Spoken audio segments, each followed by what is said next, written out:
Assalamualaikum dan hai semua.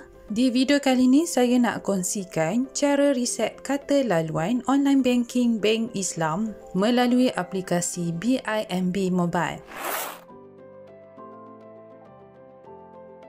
Pertama sekali, buka aplikasi BIMB Mobile. Dekat paparan utama ini, untuk nak reset password, anda perlu tekan pada butang Home, klik pada Forgot Login Detail. Dekat paparan ini, anda diberi pilihan sama ada anda nak reset password atau nak recover username anda. Disebabkan saya hanya terlupa password, jadi saya akan klik pada Reset Password. Seterusnya, klik di sini.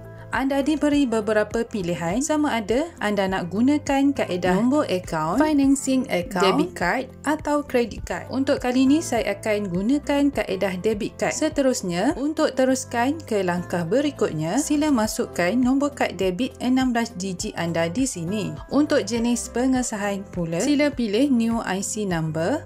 Masukkan nombor kad pengenalan anda di sini. Bila semuanya dah settle, klik Submit atau hantar. Untuk paparan ini pula, anda diminta untuk cipta kata laluan yang baharu. Kata laluan yang dibuat mestilah tidak sama dengan yang sebelum ini ya, dan mesti mengandungi 8 hingga 18 karakter ya, diikuti nombor, huruf dan juga simbol. Kemudian sila sahkan kata laluan yang dibuat. Setelah itu, klik pada butang Reset Password. Anda dibawa ke paparan BIMB Secure. Klik Authorize untuk benarkan transaksi dibuat. Okey, anda telah pun berjaya reset semula kata laluan yang baharu. Klik Login.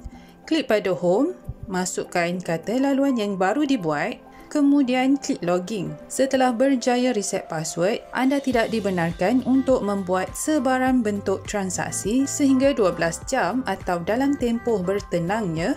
Okey, setakat itu sahaja dahulu untuk video kali ini. Kita jumpa lagi di video selanjutnya. Assalamualaikum.